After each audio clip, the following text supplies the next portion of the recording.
ગુજરાતીમાં આપનું સ્વાગત છે। આપની સાથે હું છું કોમલ। સમાચારની શરૂઆત કરીએ તો મધ્ય પૂર્વમાં ચાલી રહેલ યુદ્ધ સતત ઘાતક બની રહ્યું છે।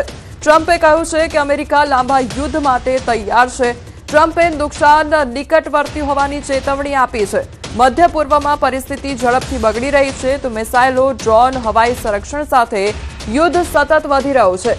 કુવૈતે 178 બેલિસ્ટિક મિસાઇલો અને 384 ડ્રોન તોડી પાડવાનો દાવો કર્યો છે તો યુએસએ 182 પૈકી 169 મિસાઇલોને બ્લોક કરી છે। સાથે જ 645 ડ્રોન તોડી પાડવામાં આવ્યા છે તો બહેરીને 70 મિસાઇલ અને 76 ડ્રોન અટકાવવાનો દાવો કર્યો છે। કતારે 101 મિસાઇલ બ્લોક કરી તો 39માંથી 24 ડ્રોનને તોડી પાડવામાં આવ્યા છે। બે ઈરાની Su-24 વિમાનોને તોડી પાડવાનો પણ દાવો કરવામાં આવ્યો છે તો રિયાદમાં યુએસ દૂતાવાસ પર ડ્રોન હુમલો પણ થયો છે। સાથે જ ઈરાને બહેરીનમાં યુએસ એરબેઝ પર મોટા મિસાઇલ અને ડ્રોન હુમલો કરવાનો દાવો કર્યો છે। અગાઉ કુવૈતમાં યુએસ એમ્બેસી પર પણ હુમલો થયો હતો। ઈરાન વિરુદ્ધ અમેરિકા ઇઝરાયલ લશ્કરી કાર્યવાહી સામે અમેરિકાના અનેક શહેરોમાં વિરોધ પ્રદર્શન કરવામાં આવ્યું તો મિસાઇલ અને ડ્રોન હુમલાઓ વચ્ચે સાઉદી અરેબિયા હાઈ એલર્ટ પર છે તો બ્રેન્ટ ક્રૂડ $82 પ્રતિ બેરલની નજીક પહોંચી ગયું છે। એવી આશંકા પણ છે કે જો પરિસ્થિતિ વધુ વણસે તો કિંમત $100ને પણ વટાવી શકે છે। ખામેનેઈ બાદ તેમની પત્ની મંસૂરે ખોજાસ્તેનું પણ મોત નીપજ્યું છે। રવિવારે કુવૈતમાં ઈરાને કરેલા હુમલામાં 6 અમેરિકન સૈનિકો પણ માર્યા ગયા હતા।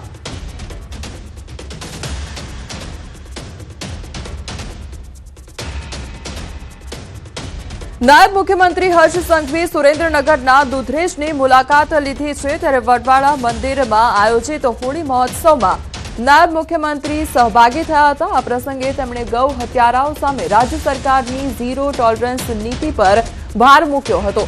સાથે જ દુધરેજ ધામના વિકાસ માટે વધુ રૂપિયા 2 કરોડની ફાળવણી કરવાની જાહેરાત કરી હતી।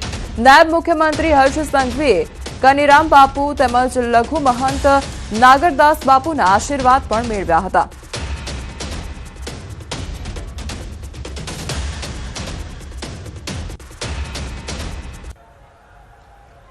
सीधा पगे चाली ना सके तेवी व्यवस्था करवानी जवाबदारी हूँ वडवाला दर्शन पगे पड़ीने लईने निकल्यो हतो। अने मारा मित्रो मालधारी भाईओ पहला ज वर्षे एक पछी एक आ गौ हत्याराओनो सफायो करवानो धर्म मने तमारा बधाना सहयोगथी प्राप्त। आ गौ हत्याराओने शोधीने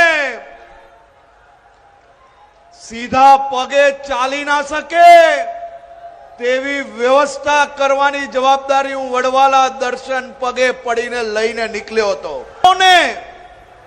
7 वर्षथी लईने आ जीवन सजा अपाववामां आपणी तमारी भारतीय जनता पार्टीनी सरकारने सफलता मळी।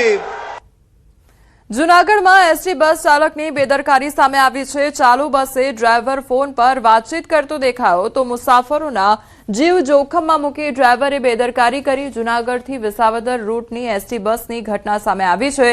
ડ્રાઈવરનો ફોન પર વાત કરતો વિડીયો પણ વાયરલ થઈ રહ્યો છે તો બસ ચાલકની બેદરકારી સામે આવી છે। ફોન પર વાતચીત કરી રહ્યો હોય ચાલુ ડ્રાઇવિંગ દરમિયાન તે પ્રકારનો આ વિડીયો સામે આવ્યો છે તો લોકોના જીવ જોખમમાં મૂક્યા હોય તે પ્રકારની પરિસ્થિતિ જોવા મળી છે।